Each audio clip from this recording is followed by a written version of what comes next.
Welcome to Zippy's guide on installing a car stereo in Xsara Picasso. It's a 51 plate, this one, so obviously I've no idea how much they vary. I can't stand the car personally, so it needs new tunes at least. Right, that's the existing beastie, which as far as I'm aware is the original Xsara Picasso piece. You can see that's how I get around to doing what everyone wants to do, which is play your iPod, which is the FM transmitter. Which in this particular car, the reception is terrible. Hence the need to replace it. I know there is other ways around. I believe there's leads you can plug into the back. Picasso forums are your best bet for this, but this is the one we're going to try and remove. Okay, you've got two plates, one here, and I'd read that you literally put the screwdriver underneath the bottom and prise it up, which I've just done. It's really awkward doing it when you... So get it under there and you can see it just prizes away. I'll do my best to do it one-handed. Obviously I'll come across like some ambidextrous buffoon. Whether you can see that or not, I don't know. There is a, looks like a Torx, yeah, Torx screw behind there, and same on the other side.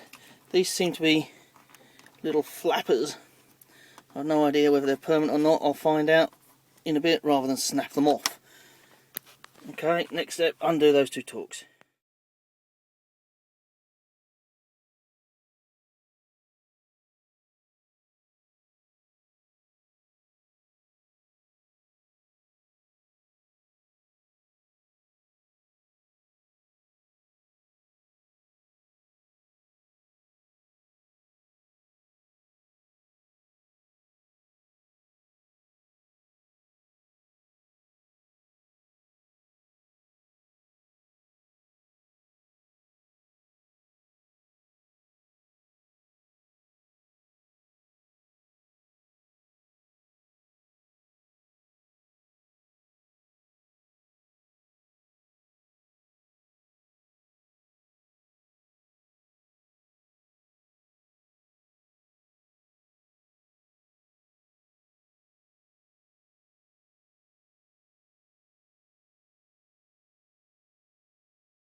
Right, welcome back. It was simply a case of getting a screwdriver down one side and giving it a gentle lever.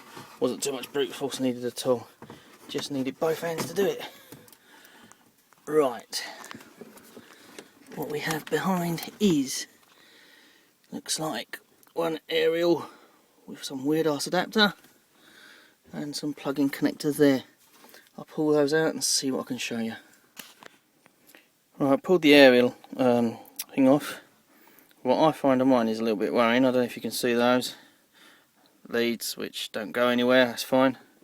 Oh dear, look, little yellow wire connected to nothing. Looks like someone's been having some fun. Okay, but that's the connectors behind, which is all I wanted to see online but struggled to find. That's the sort of connectors which disappear into sort of the normal wiring loom, and my aerial just shot down the back, so I've been lucky I can see it. I'll pull those out so you can see what the connectors look like in a minute. If like me, this was all you wanted to see. This is your standard Citroen Picasso radio, and this, struggling with the one-handers again, is the back. You've got that sort of fitting on the back. Okay, and that's it. Once taken out, let's put it down there. You're left with that sort of gap, hence these sort of fascia adapters, which I'm too impatient to get, so I may end up getting one afterwards. I have worryingly got pieces of wire sticking through holes, so it looks like I'm, as usual, at the mercy of the gibbon that played with this last. So I'm just going to check, see what I've got with the Sony. Right, that's the back of the fitting on I bought a Sony radio. In the box on the Sony came this sort of wiring arrangement. You've got some adapters here for swapping the power supply, which I think is akin brilliant. But on no idea which way around mine needs to be at the moment, but the point being, the adapters that come with it are a perfect fit for the adapter to come in. So whether in my complete ignoramus from the days of chopping these down with wire cutters and splicing them all together, God knows if these geezers got their act together. I do hope so, but we'll find out. I'm going to gen up on the instructions, find out what I need to be doing with them power supplies, etc. Okay, I waded through this lot, a couple of sheets, and it's basically about determining whether you have a permanent connection, a switch connection and what have you. Long story short, I'm no electrician, but I remember you could have this radio on all the time, so permanent connection. So I've decided that, which is what it came out of the box. Just push those in, straight in. There was a little aerial adapter, a little silver thing that just pushes into this weird ass one that the French ones come with.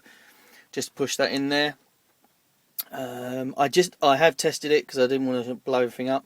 Seems fine. So now all it is a question of doing is bending back all these little cage tabs to hold this little cage in there, which is moving about at the moment. It's a brilliant fit on this particular model actually. I'm really surprised. Normally you have to get your files out to start playing, but this one seems a great fit. So I'm going to bend all those tabs back. We'll do that bit first. Right, daylight's fading fast, so even the camera's kicked in. You can see this particular model is not very easy to bend them back. They've got quite a big wall here, but I bent it back and it holds, which is good. Fair bit of brute force in bending those back. They don't want to go on this particular model. Just bend them as much as you can all the way around. Make sure they don't stick out so you can get your stereo in and out. Okay, alright, there we go. Just push those in the back like I said I would. I'll do my best to feed this in one-handed. Just feeds into said cage, and if you bent your tabs properly and all your wires, normally I'd poke all the wires out of the way with my other hand, and if you're not stupid enough to be filming something, you'll be able to do likewise. Just gingerly push it in and you should find it clicks into place like so. Right, I've got a weird model here, which is why it's all these weird leads. Right, on mine we've got to slip back the little fascia, which just hides the little cage. You can see it's okay, but it really would benefit from a little surround. I can see, I've seen them on Fleabay and the likes, and I will get one probably just to finish it off, depending on how we keep the car. And then it is simply a case on my one finding the front piece.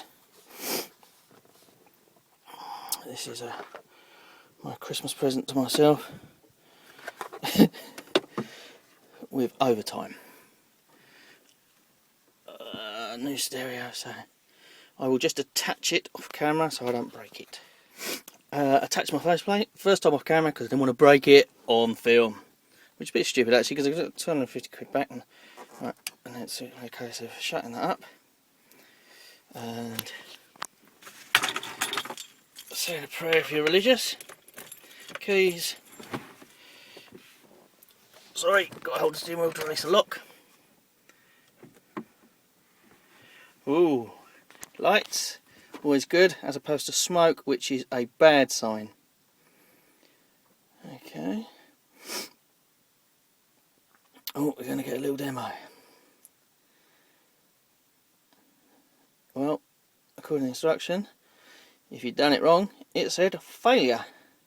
So I make that a success. Alright, now I want to try. That's basically the installation. Now I'm going to fiddle with it like anyone else would do with a new Prezi. Thanks for watching, I hope it helped, and I hope it just gives you some information exactly like I was looking for. Thanks so much for watching.